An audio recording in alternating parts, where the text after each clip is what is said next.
official history tried to erase from your memory? Why were the names of African gods silenced while others were canonized? What if I told you that the same force that shaped creation, guided kingdoms, and defied empires still lives within you? In this episode, we will reveal the forbidden secret of the Orixás, the ancestral wisdom that survived slavery, colonization, the cross, and the sword. You will learn the truth that was buried, but not forgotten. You will understand why the drum continues to beat, why bodies still dance, and why the sacred names are pronounced again. Because when the Orixás speak, the world listens, even if it doesn't want to. This story changes everything. And if you feel something calling you now, it's because that calling is for you. Subscribe to the channel, leave a like, and tell us in the comments where in the world you're listening to this ancestral revelation from. In the silent plains of ancestral memory, where time bows before the sacred, something was hidden. A story told backwards. A truth silenced by force, buried beneath colonial libraries and preachers from other lands. What if the gods who ruled entire kingdoms were erased not by chance, but out of fear? Fear of the power they wielded. Fear of the wisdom that liberated. Fear of the ancestry that does not kneel. It's no exaggeration. Centuries of erasure followed. The voices that chanted the sacred names of Obatala, Imanya, and Exango were silenced in the shadow of foreign altars. The drums became sinful. The cowrie shells, heresy. The invocation dances, called madness. But neither the whips, nor the missionaries, nor the slave ships could erase what was tattooed on the spirit. The divinity resisted and waited, because the Orixás, they didn't die. They only closed their eyes for a time. They slept within bodies, hidden in the waters, in the winds, in the trunks of trees. They watched in silence. And now, when the world forgets who they are remembered again, called by their rightful names, revered without fear. In every corner, in every trance, in every seed that sprouts. But what is really known about the Orixás? What lies behind the offerings, the white clothes, the Yoruba words that many repeat without understanding? There is a secret wisdom, a spiritual code that cannot be contained in books or museum displays. A legacy that transcends invisible realms, that touches the living and the dead. That explains why the world still turns, despite everything. And it is this secret, this buried flame, this name whispered in the sacred spaces, this ancestral knowledge, that is beginning to be revealed now. But it will not be easy to hear, because when the truth resurfaces, the foundations tremble. And what comes next is only the beginning. Before the cross and the crown arrived with their promises of salvation, there was a sacred map scattered throughout the African kingdoms. This map wasn't drawn on paper, but rather in daily practices, initiation rituals, songs by the fire, and names inherited from ancestors. Each village, each lineage, each ancestral tree carried the living presence of the Orixás. They were not merely gods, they were laws of nature incarnate, forces that taught the balance between humankind, the earth, and the invisible. But with the arrival of the colonizers, everything that was familiar became a threat. They called the Orixás demons. They said their names were a curse. They stole the altars and erected churches on the same ground where the ancestors had walked barefoot to praise the divine. The strategy was clear: to destroy the spiritual body of Africa in order to dominate its flesh and its land. The war was not just for territory, it was for the soul. For centuries, there was persecution. Priests were chained, sacred spaces burned, languages forbidden. If a woman danced for oxum, she was a witch. If a young man listened to the advice of Ifa, he was cursed. Wisdom became sin, and ancestral faith was buried under dogmas that did not recognize the earth as sacred nor the body as a temple. But the Orixás did not disappear. They camouflaged themselves. They merged with the Catholic saints, hid in popular festivals, spoke through symbols and gestures. While the Bible was imposed, the cowrie shells continued to whisper in the ears of those who knew how to listen. Even imprisoned, the African peoples preserved what they could: songs, memories, secrets whispered between mothers and children. Today, many people repeat the names of the Orixás without knowing how much it cost to keep them alive. They survived slavery, exile, and imposed shame. And now, in a world seeking reconnection, they rise again, not as shadows of the past, but as sparks of the future. Long before any European flag was planted on African soil, the earth already pulsed to the sound of drums that marked not only rhythm, but destiny. In the vast savannas, in the humid forests, along the banks of the great rivers, tribes and kingdoms prospered under the guidance of the Orixás. Spirituality was not separate from life. It was life itself. Eating, planting, being born, dying, everything was ritual, everything was communion with the sacred. In the heart of the region we now know as Nigeria, Benin, and Togo, civilizations deeply connected to the invisible flourished. The Yoruba people, with their refined worldview, saw the world as a reflection of a larger universe, ordered by Olodumare and governed by the Orixás. The Dahomey people revered powerful Vodans, linked to the earth, ancestors, and elemental forces. And the Bantu, scattered throughout Central Africa, cultivated a knowledge that spanned generations, based on spiritual lineages and pacts with nature. Each village had its own rituals, but the principle was the same: to keep the axe, the vital energy, in balance. Clay temples, stone altars, sacred trees marked the points of contact with the divine. Nothing was accidental. Names were chosen according to omens. Paths followed the will of the oracle. The destiny of each person was revealed by Ifa, the ancestral system of wisdom that not only predicted but also advised. The priests and priestesses, known as Babalawos, Orixás, and Olisans, were spiritual guides, political advisors, and healers. They guarded not only chants and myths, but also healing formulas, astrological charts, and creation stories.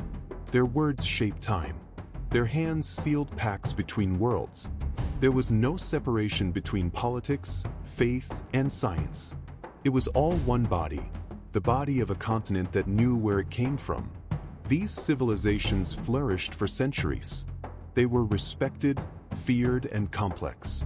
And even as foreign tides began to approach, many still danced for Oxala at sunrise, consulted Exu at crossroads, and plunged into the waters of Oxum asking for blessings. Because, for them, the Orixás were not myths. They were eternal ancestors, alive on earth, in the soul, and in the blood. When all was silent and the universe did not yet know its name, there was only Olodumare, the supreme source of all existence. It was neither man nor woman, neither light nor shadow. It was the original breath, the absolute invisible, the one who generated time, matter, and destiny. And it was from it that the Orixás emerged, not as servants, but as living extensions of cosmic equilibrium itself. Each Orixá was born with a sacred mission. They were not distant gods. They were living forces, expressions of a universal principle in constant motion. Oxala came to mold bodies from clay and breathe divine breath into them. Ogum descended with the power to open paths, cut through chaos, and establish order with his flaming blade. Imanya carried the secret of the primordial waters, the fertile womb that generated entire worlds. Each with its symbol, its element, its rhythm, dancing the mystery of creation. These entities did not inhabit palaces in the sky, but rather the elements of the world: thunder, the forest, the sea, fire, mud. They were the veins of nature pulsing with consciousness. When it rained, it was Oxum crying. When the wind whispered secrets, it was Iansa in motion. When the earth trembled, it was Exsango awakening. The world was an open-air temple, and the Orixás, its invisible ministers. And so, life on earth came to be guided by this invisible pact. Humans did not exist apart from the divine. They were its continuation. At birth, each person carried within them the axe, spiritual energy, of an Orixá. It was like a spark, a mark of spiritual origin that would guide their destiny. Through rites, music, gestures, and silence, this bond was nurtured, strengthened, and revered. But this fragile, almost secret balance has been lost over the centuries. Many have forgotten that the Orixás are not out there, but within. That each choice, each heartbeat, each strand of hair standing on end carries the reflection of a greater energy. And perhaps that is why, today, amidst the confusion of the modern world, so many are listening again, feeling again, calling back, like someone remembering a name forgotten deep in their soul. The forest has always been more than a tangle of leaves. For those who know how to see, it is a living library where each tree holds a secret and each shadow whispers a truth. In the center of this ancestral forest walks Orixás, the silent hunter, lord of knowledge that cannot be learned in books. His eyes see the invisible, and his arrow never misses, because it seeks not the animal, but the truth hidden in the heart of things. His kingdom is the silence among the branches, the whisper of the leaves in the wind, the wisdom that hides in simplicity. Ansa, on the other hand, does not dwell in silence. She is thunder itself. Her domain is movement, the flow of time, the returning past, the burning future. She opens portals between worlds, between the living and the dead, between what was and what is yet to come. When she dances, veils are torn, masks fall. Nothing remains hidden beneath her winds. That is why, before Ansa, fear is useless. She reveals. She confronts. She liberates. And when pain takes over the body, when illness settles in without name or cure, it is Obalue who approaches. Wrapped in straw, hidden from sight, he carries the mysteries of death and regeneration. Where many see an end, he sees a new beginning. Where there is a wound, he plants healing. He is the one who gathers the forgotten sick, those who have been cast aside, and restores to them the axe, spiritual energy, of life. His presence is frightening because it touches what is deepest, the fear of dying and the hope of being reborn. These Orixás, and so many others, are not merely figures. They are living archetypes, mirrors of what exists within each human being. Orixás resides in the search for wisdom, Ansa in the desire for change, Obalue in the courage to face pain and transform it. Each symbol that represents them, the bough, the wind, the straw, carries layers of meaning, spiritual codes that transcend centuries. But there's a detail that many ignore. These symbols were forbidden, persecuted, devalued. They were called fetishes, idolatries, superstitions. Little did they know that they were facing a sacred language, a sophisticated spiritual science. And perhaps that's why, today, these images re-emerge in dreams, visions, and rituals, as if they wanted to be remembered again. Even before we speak, the body already communicates. And in the universe of the Orixás, dressing is also invoking, honoring, protecting. The sacred cloth is not just fabric, it is language. Each color, each fold, each knot carries a meaning that only the initiated know how to decipher. The white that purifies, the red that wages war, the blue that calms, they are mantles of axe, invisible shields against forces that the eyes do not see, but the spirit feels. This ritualistic attire connects the devotee to the frequency of the Orixá. When a daughter of Oxum wears gold, she is not merely beautiful, she is shining with the energy of the river that fertilizes the earth. When a son of Ogum covers himself in blue and iron, he is marching with the courage of the first warrior. The cloth does not adorn, it transforms. It seals a pact between worlds. That is why, for so long, it was forbidden, hidden, ridiculed. Beside the cloth rests the oracle, the cowrie shells. Small shells that, in sacred hands, speak like the gods. When cast upon the sacred ground, they open like portals, revealing answers that transcend linear time. Each position, each combination, is a verse of Ifa, a line of destiny, an ancestral memory revealed to the consultant. One must listen with the body, with the blood, with inner silence. For centuries, both cloth and cowrie shells were treated as threats. Their hidden meanings instilled fear in those who did not understand. They were associated with witchcraft, persecuted by inquisitors, discredited by theologians. But they endured. They continued to be passed down from generation to generation, folded with reverence, consulted in the silent early mornings, when the world sleeps, but the spirits watch. Today, even with all the technological advancements, cowrie shells still tell truths that algorithms cannot predict. And cloths, when worn with faith, still protect against what science cannot name. Perhaps because in these simple elements, shell and fabric, dwells something that has never been extinguished. The echo of the gods, the whisper of the ancestors, the secret that is only revealed to those who look with respect. The world's scriptures were written in different languages, but was the spirit behind them the same? When observed attentively, it's impossible not to notice. There's something in the Orixás that resonates with the stories of the prophets, the patriarchs, the ancient saints. Ogun, lord of the paths and battles, recalls the one who parted the sea with his staff. Moses, the liberator. Both armed not only with iron, but with a mission. Both forged in the fire of rupture.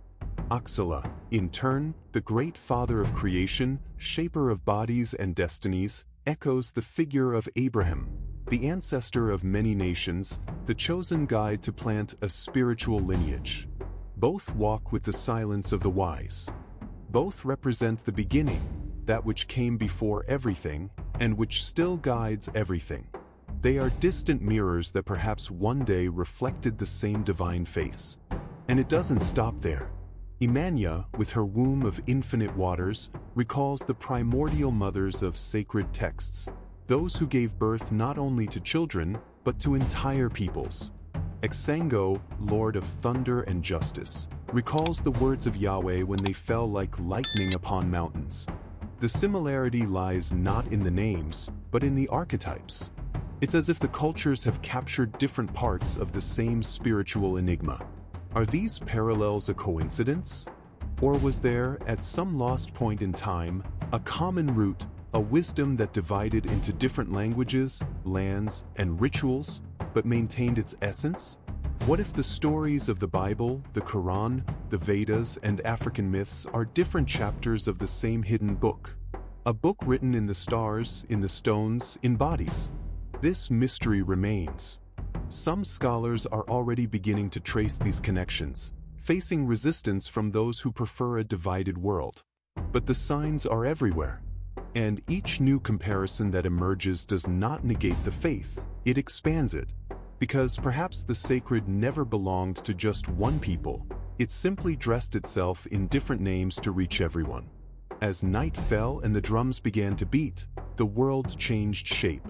The village was no longer just a collection of houses. It became a temple. The dust on the ground turned into sacred dust, and the air filled with invisible presences. It was the moment of ritual. There, amidst ancient chants and moving bodies, time ceased to exist. The body ceased to be mere flesh. It became a channel, a dwelling, a messenger of the divine. The dance was not entertainment, it was an invocation. Each gesture, each turn, each foot strike on the ground had a precise purpose. Dancing for Iansa was summoning the wind and driving away wandering spirits. Dancing for Ogum was opening paths on the physical and spiritual planes. The sweat that flowed was not tiredness, it was libation. It was the body offering its energy in exchange for acts, spiritual power.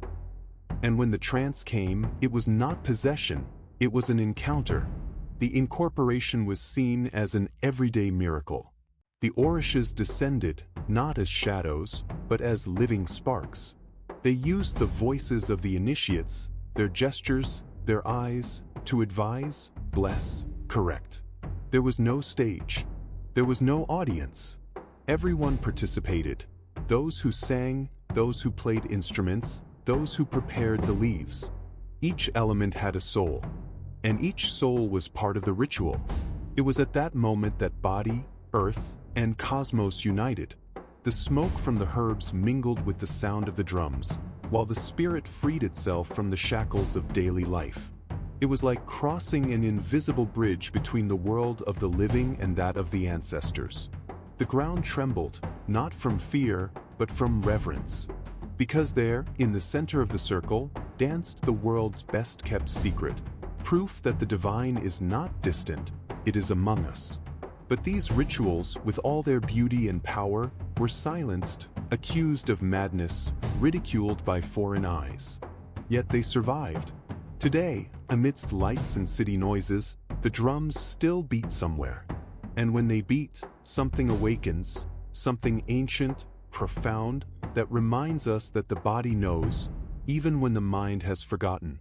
When the first missionaries set foot on African soil, they brought not only crosses, they brought fear disguised as salvation. Faced with the clay altars, the circle dances, the ancestral chants, they saw not spirituality, they saw a threat. They did not understand the Orixás as forces of nature, but as rivals to the God they preached. And so, they began the greatest campaign of spiritual erasure in history, transforming gods into demons. Batala, the father of creation, became an evil entity. Imanya, lady of the waters and motherhood, was accused of pagan seduction. Exu, the messenger between worlds, was defamed as the devil, a distortion as cruel as it was strategic. Because by rewriting the symbols, by distorting the myths, the colonizer cut the root of African identity. Without their gods, the people also lost their voice, their history, their sense of belonging. The demonization was not accidental, it was part of a plan. Expelling the Orixás from the villages was as necessary as exploiting their minds. Forgetting their chants was as valuable as controlling their rivers. Because what the empires feared was not the dance or the drums, but what they evoked: inner power, ancestral memory, connection to something that does not submit to currents. And that fear grew. Churches were built on sacred spaces. Languages were forbidden. Religious sites were invaded. Men and women were dragged from their lands, forced to hide their faith beneath images of European saints. But even in pain, the Orixás remained alive. Invisible, but never absent. Sung in secret, tattooed in blood, passed from mouth to ear in the early mornings of resistance. Today, history is beginning to be revised. What was once seen as witchcraft is now recognized as spiritual science. What was called superstition is revealed to be philosophy, psychology, cosmology. And many are beginning to realize the Orixás were never enemies of the light, they were its guardians. They were simply hidden, waiting for the truth to find its voice again.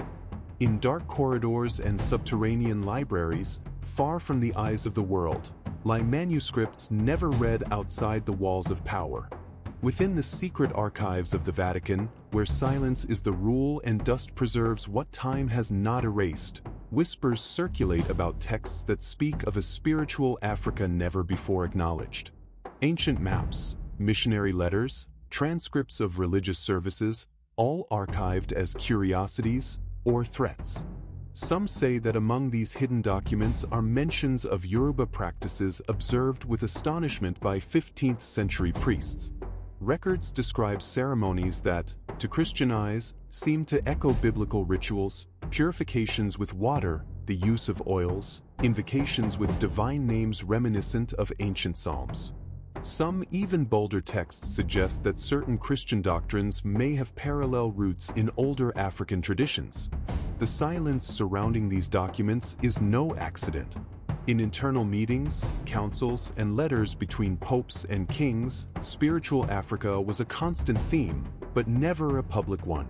The risk of admitting that African peoples possess their own complex and profoundly symbolic theological structures would shake the narrative of the European, saving civilization.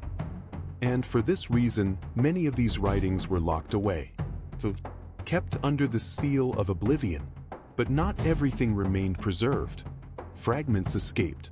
Secretly copied codices, oral testimonies preserved by African scholars, and even marginal notes made by curious monks are beginning to form a puzzle. And this mosaic reveals something that many have always known, but few dare to say, that the Orixás not only coexist with global faith, they precede it in many aspects. And now, as new scholars access scanned digitizations and translations, the questions multiply. What did the Vatican see in Africa that the world has not yet seen? What is in these documents that could change the history of spirituality? And why so much silence in the face of such a profound legacy? Perhaps because certain truths cannot be erased, only postponed. In the scorching deserts where pyramids touch the sky, ancient Egypt erected one of the most enigmatic civilizations in history. But upon closer inspection, one realizes that its deities, rituals, and symbols were not isolated. Something pulsates between the Nile and the rivers of West Africa, an invisible thread connecting stone temples and earthen courtyards. As if the Orixás had forgotten kinship with the gods of Kemet. Shango, with his double axe and his dominion over thunder, bears a disturbing resemblance to Horus, the falcon god who also judged and dispensed justice. Both represent the all-seeing gaze, the force that punishes and protects. Both carry in their eyes the brilliance of celestial fire. When their myths are heard side by side, the echo is almost impossible to ignore. Imanya, the mother of the waters, lady of the womb and of creation, resonates with the presence of Isis, the mother goddess, healer, who gathered the pieces of the world and gave birth to renewal. Both flow, both welcome, both carry the secret of origin and rebirth. Their altars are reflected in the offerings, the songs, the lunar and marine symbols that surround them. And then there is Ifa, the supreme oracle of the Yoruba people, which speaks through cowrie shells and verses of eternal wisdom. Its function is reminiscent of Thoth, the sacred scribe of Egypt, god of writing, magic, and destiny. Both keep the records of the universe. Both decipher what is hidden. Both are bridges between human knowledge and divine knowledge. Could these be coincidences? Cultural echoes?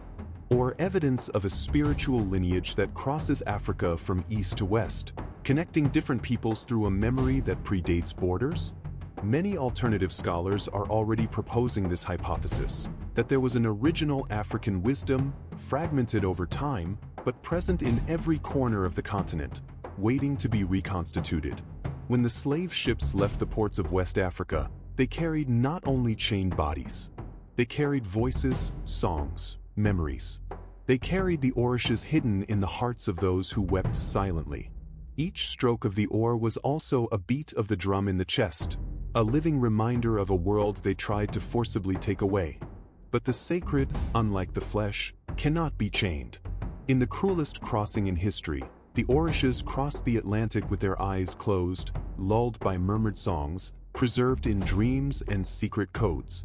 When they arrived in the Americas, they found no temples, they found slave quarters. But there, amidst lamentations and resistance, they reinvented themselves. Because even forbidden from pronouncing their names, the children of Yemanja knew that the waters still listened. And the children of Ogun knew that iron would still protect them. Thus, in lands of sorrow, the Orixás donned new masks. Ayansa became Saint Barbara. Aksum revealed herself as Our Lady of Candeias. Exu, vilified, fell silent, but remained on street corners at intersections in the laughter of resistance. Popular festivals began to carry double meanings. The mass concealed the point of calling. The saint's altar concealed the Orixás shrine. It was faith camouflaged, but never extinguished. This survival was not passive, it was spiritual warfare. A war waged in strategic silence, guarded memories, and exchanged symbols.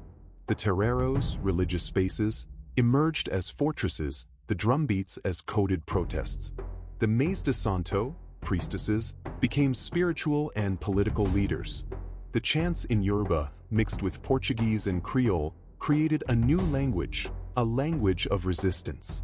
And so, the Orixás were reborn in Brazil, Cuba, Haiti, Colombia, and the Caribbean islands. They spread like seeds scattered to the wind. They changed form but not essence. Because Axe, once activated, does not die. It adapts. And today, many of these cults flourish openly, reminding the world that faith crossed the sea and survived the impossible. In the oldest villages, where bare feet still touch the earth with reverence, there are men and women who carry time in their eyes. They are the Babalawos, priests of the Ifa oracle, guardians of a wisdom that was not written in stone or paper, but in the breath of words and the echo of ancestors. They do not study at universities. They learn by listening. They learn by observing. They learn by dreaming. Ifa is not just an oracle. It is a system of knowledge that unites myth, mathematics, and philosophy. Through combinations of cowrie shells and sacred patterns called Odiyu, the Babalawos access 256 paths of human destiny. Each Odiyu is like a universe, full of stories, verses, proverbs, and teachings about living well.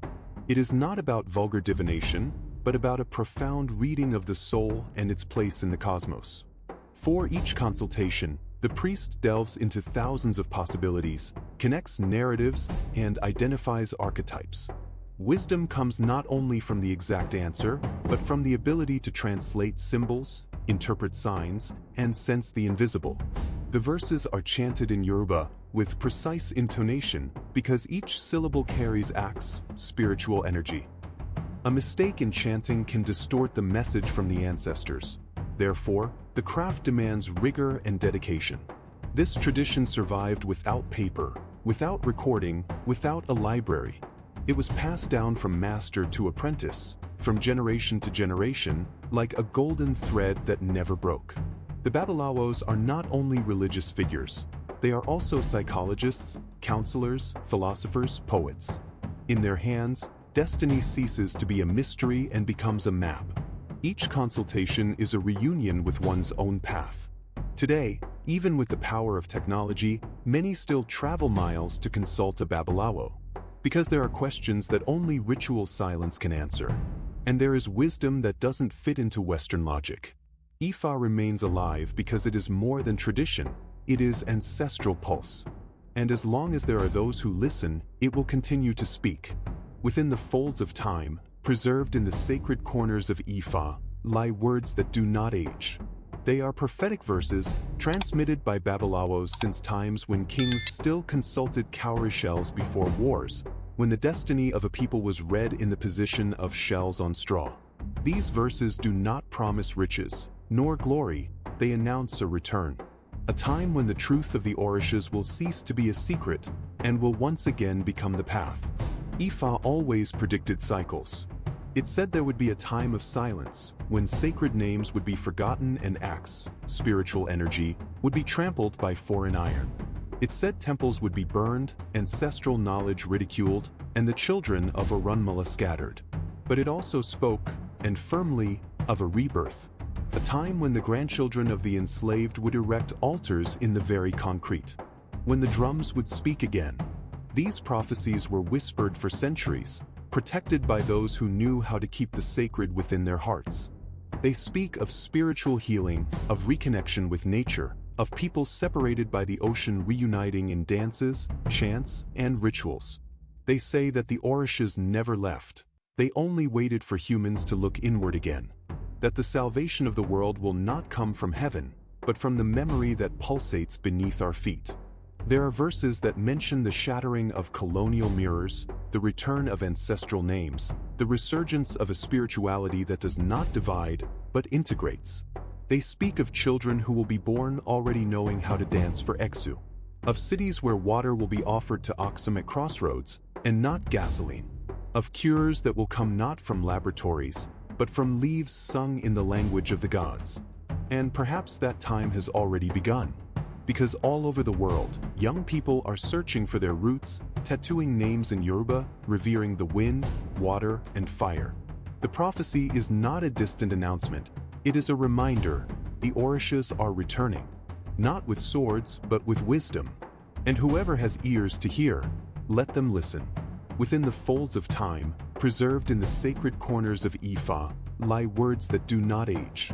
They are prophetic verses, transmitted by Babalawos since times when kings still consulted cowrie shells before wars, when the destiny of a people was read in the position of shells on straw. These verses do not promise riches, nor glory, they announce a return. A time when the truth of the Orixás will cease to be a secret and will once again become the path. Ifa always predicted cycles. It said there would be a time of silence, when sacred names would be forgotten and acts, spiritual energy, would be trampled by foreign iron. It said temples would be burned, ancestral knowledge ridiculed, and the children of Orunmila scattered. But it also spoke, and firmly, of a rebirth. A time when the grandchildren of the enslaved would erect altars in the very concrete. When the drums would speak again. These prophecies were whispered for centuries, protected by those who knew how to keep the sacred within their hearts. They speak of spiritual healing, of reconnection with nature, of people separated by the ocean reuniting in dances, chants, and rituals. They say that the Orixás never left. They only waited for humans to look inward again. That the salvation of the world will not come from heaven, but from the memory that pulsates beneath our feet. There are verses that mention the shattering of colonial mirrors, the return of ancestral names, the resurgence of a spirituality that does not divide, but integrates. They speak of children who will be born already knowing how to dance for Exu, of cities where water will be offered to oxen at crossroads, and not gasoline, of cures that will come not from laboratories, but from leaves sung in the language of the gods. And perhaps that time has already begun. Because all over the world, young people are searching for their roots, tattooing names in Yoruba, revering the wind, water, and fire. The prophecy is not a distant announcement. It is a reminder, the Orixás are returning. Not with swords, but with wisdom. And whoever has ears to hear, let them listen. Behind the scenes of power, before pens signed treaties and flags were raised, African leaders often bowed before the invisible. It was common for kings, generals, and clan chiefs to seek the guidance of the Orixás before any major decision. After all, in ancestral tradition, governing was not just a political act. It was a spiritual pact. Without the axe, spiritual energy, of the gods, even the greatest strategy could crumble like dust. Ogum was invoked on the eve of battles, not only to guarantee strength, but to inspire justice. The fighting wasn't just for territory, but for balance. Oxum was called upon to calm negotiations, soften egos, and seal agreements with sweetness. And Exu, the messenger, was essential. Without him, no word had any bearing, no treaty reached its intended destination. In times of conflict or alliance, spirituality was always the first to be consulted. Even during the struggle for independence of African countries in the 20th century, there were leaders who secretly sought blessings in sacred spaces. Some carried sacred beads hidden under their suits. Others consulted with priests before diplomatic meetings. They knew that the strength of a people lies not only in weapons or discourse, but in the connection to that which sustains them from within. This link between spirituality and politics was also a gesture of humility. It recognized that the ruler was merely a channel, a servant of the collective. That without listening to the ancestors, without respecting the cycles, without consulting the oracle, power became arrogance, and arrogance, downfall. Therefore, the wise leader did not isolate himself. He sat with the elder, listened to the chanting of the priestesses, and respected the day of ritual. Today, this connection persists. In many places, it is discreet. In others, it is openly acknowledged. But there are still leaders who seek the word of Ifa before assuming office. Who ask Obatala for permission before stepping onto a platform. Because they know that power without a soul is fragile. And that the Orixás, even in silence, still observe and still choose who carries the destiny of the people. Without fanfare, without needing golden temples or crowds, the Orixás began to return. Not in chariots of fire, but in the young bodies that dance without knowing why, in the dreams that repeat forgotten names, in the music that evokes ancient drums. A silent movement, almost invisible to distracted eyes, but as profound as an old root that rediscovers water. It is the return, not imposed but desired. For centuries, speaking of the Orixás meant risking one's own life, one's own faith. Now, more and more young people are seeking what was taken from their grandparents. They wear white not for fashion, but for memory. They seek out tereros, candomblé temples, as if returning home. They read Ifa verses as if listening to their grandfather telling stories for the first time. And when they dance in the Barakeo, ceremonial hall, they feel, even without understanding, that there is something there that recognizes them from within. At the same time, universities and research centers are beginning to acknowledge what they previously ignored. Serious intellectuals are delving into African cosmologies with respect. They are discovering that there is mathematics, philosophy, psychology, and symbolic physics there. That the worship of the Orixás is not superstition, it is the science of the soul.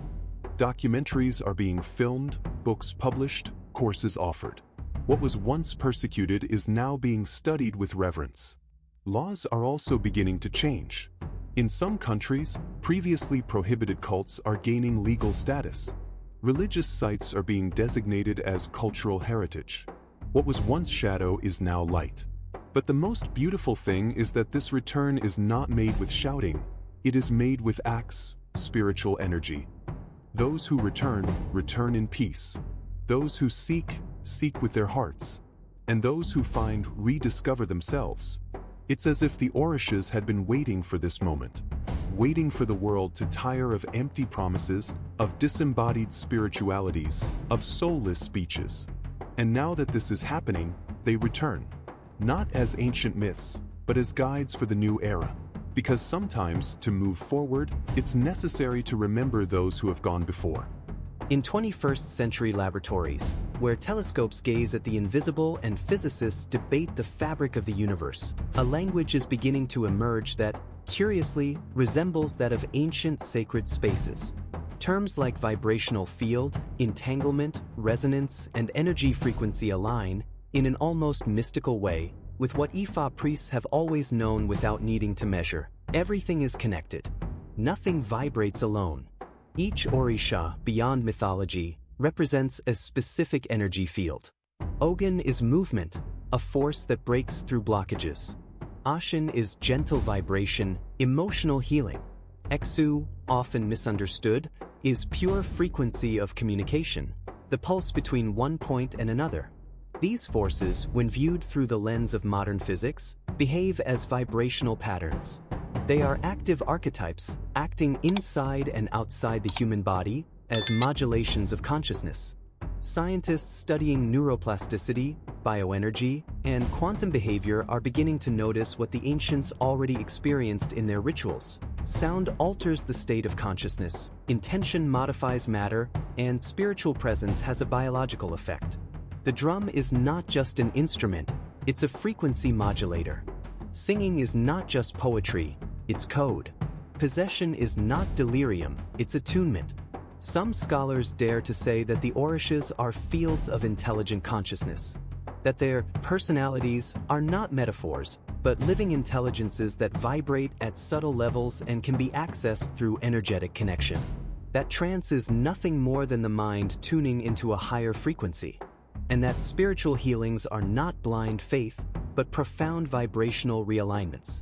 This convergence between ancestral spirituality and contemporary science still faces resistance. But it is growing, because the deeper science delves, the more mystery it encounters. And in this intersection between atom and axe, spiritual energy, between particle and prophecy, a bold possibility emerges. What if the Orixás have always been the African language of the physics of the spirit?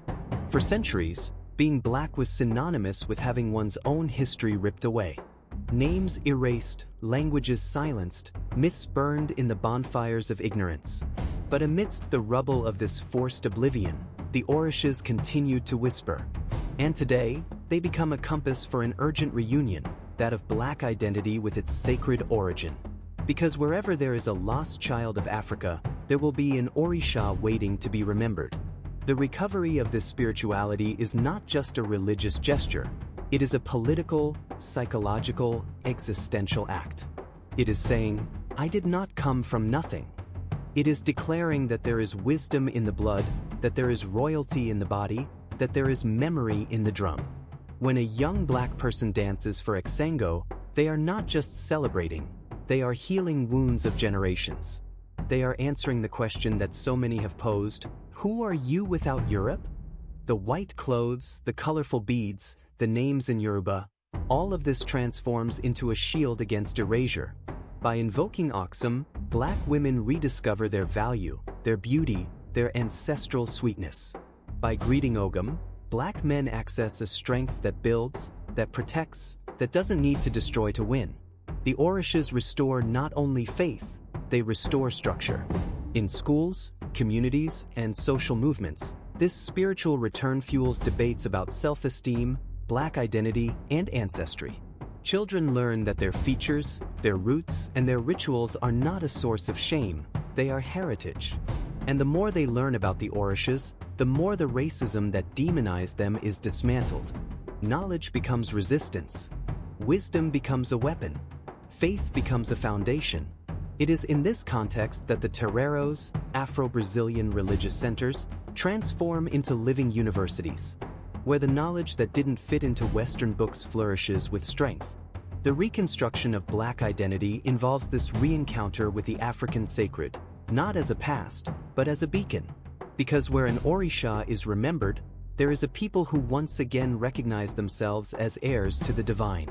The Black body carries maps that cannot be read with the eyes.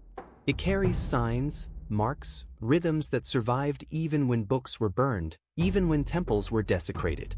Each drumbeat echoes what was already in the heart. Each dance step reveals what was written in the bones. The Orixás, before being names, were movement. They were gesture. They were vibration. They are where the flesh remembers what the mind has forgotten. The choreography of the rituals wasn't invented, it was inherited.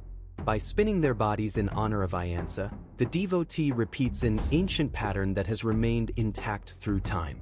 By greeting Exu with their right foot, they activate subtle codes of energetic activation. Even those who have never formally learned it feel it. Because memory doesn't reside only in the brain. It resides in the blood, in the sweat, in the shiver that comes when the drum hits the heart. Many thought they had erased the Orixás. But they forgot that what pulsates cannot be erased. That what has been tattooed on the soul of a people cannot be destroyed. The scars, whether from war, migration, or slavery, became language. Music, persecuted and marginalized, became a refuge of wisdom. Each song sung in Yoruba is a disguised prayer, an activated memory. Each drum is an oracle that speaks in rhythmic code. Even in pain, the body preserved the sacred. Black resistance throughout the centuries was also corporeal. Dancing in celebration was both a celebration and a ritual. Marching in the streets was a protest, but also an invocation. The capoeira circle concealed the ritual dance. The drumming in candomblé concealed the cosmology. Everything that was denied became art. Everything that was forbidden became healing. And now, when the Black body rises and dances again without asking permission, the Orixás smile. Because they know that their dwelling place has always been there. In the muscle, in the bone, in the ancestral gesture that has never ceased to be performed. The wisdom was not lost. It merely waited, hidden, until someone had the courage to dance again. For a long time, it was believed that the Orixás had disappeared, that they had been defeated by crosses, by empires, by books that did not mention them. But their silence was not death, it was strategy. Like patient warriors, they retreated into bodies, into memories, into the muffled beats of drums. They waited, because they knew that the world would one day need their truth again. Today, signs emerge everywhere. Children dancing without ever having learned. Young people hearing their names in dreams. Women crying when they touch water. Men feeling at home when they walk barefoot on the earth. The call is not shouted, it is felt. Because the Orixás do not return to convince. They return to remind. And those who have axe in their blood recognize the vibration even before understanding the reason. They don't need sumptuous temples or crowds. A candle, a leaf, a whispered chant of faith is enough. Because wherever there is truth, they will be. Wherever there is honored ancestry, they will remain. The world, in a crisis of soul, is beginning to listen again. And those who listen feel something sacred is circulating in the atmosphere once more. The waiting period is over. The stories are being retold, the names remembered, the symbols rediscovered. Each video, each altar erected, each greeting spoken with sincerity lights an ancient bonfire. And in this light, we see clearly what they tried to hide, that the Orixás never left. They only waited for us to be strong enough to receive them again. And now that this time has come, the question echoes, not as a challenge, but as an invitation. And you, will you listen? Will you remember? Will you reconnect? Because when the Orixás speak, it's not just with their mouths. It's with the wind, with the water, with their bodies. And whoever understands, never forgets. Not all mysteries have been revealed. Many still sleep beneath the hot sands of time, hidden among stones, leaves, and forgotten words. But today, another flame has been lit. The Orixás, once silent, have spoken again. And those who listened are no longer the same. This is not the end. It is merely the return of a wisdom that never died. It only waited for the right moment to emerge. And if it has reached you, it is not by chance. It is because your soul carries memory. It is because, deep down, you always knew. Honor your ancestors. Reconnect with your roots. And join us in the next chapters of this sacred revelation. Subscribe, turn on notifications, and walk alongside those who have never forgotten where they came from. And until the next revelation.